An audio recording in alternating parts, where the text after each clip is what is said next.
అమెరికాలో drinking water problem అయితే బాగా ఉంటుంది. అందులో టెక్సాస్‌లో అయితే ఇంకా నాకు ఎక్కువ అనిపిస్తది. ఇప్పటివరకైతే ఈ వాటర్ ఫిల్టర్ యూజ్ చేశామనమాట. బట్ వాటర్ తాగుతున్నంత సేపు సాటిస్ఫాక్షన్ అయితే ఉండేది కాదు. అండ్ వాటర్ బాటిల్స్‌లో వాటర్ అయితే ఇంకా డేంజర్ అనిపిస్తుంది. వాటర్ క్యాన్స్ మనం డైలీ ఇన్వెస్ట్ చేసే బదులు ఇలాంటి వాటర్ ఫిల్టర్ మనమే చక్కగా ఇంట్లో వాటర్ ఫిల్టర్ చేసుకోవచ్చు కదా అనిపించి మేము దీన్ని అయితే బ్లాక్ ఫ్రైడే డీల్స్‌లో తీసుకున్నాము.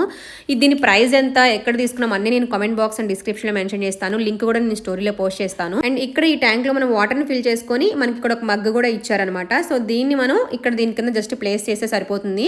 అండ్ ఇక్కడ నెంబర్స్ చూసారు కదా, వాటర్లో టీడీఎస్ లెవెల్స్ ఎంత ఉన్నాయి మనం తీసుకునే వాటర్లో అనేసి మనకు చూపిస్తుంది అనమాట. మాక్సిమం 500 దాటకూడదు. బట్ ఇక్కడైతే మనకి 480 వరకు చూపిస్తుంది. చూసారా, చాలా డేంజరస్ అనమాట. దీన్ని మనకి 50 వరకు ఇది ఫిల్టర్ చేసి తగ్గిస్తుంది అనమాట. అండ్ ఇక్కడ వీళ్ళు యూజ్ చేసే సిస్టమ్స్ కూడా మనకి PP, CTO and RO, PCF systems use చేసి వాటర్ అనేది ఫిల్టర్ చేస్తారు. ఇప్పటి వరకు అయితే మాత్రం మాకు బాగానే అనిపించింది. ఒక 1 మంత్ యూజ్ చేసిన తర్వాత ఎలా ఉంది ఏంటనేసి ఒక రివ్యూ కూడా నేను చేసి చూపిస్తాను. మీకు నచ్చితే వీడియో లైక్ చేసి ఫాలో చేయడం మర్చిపోవద్దు. Thank you so much.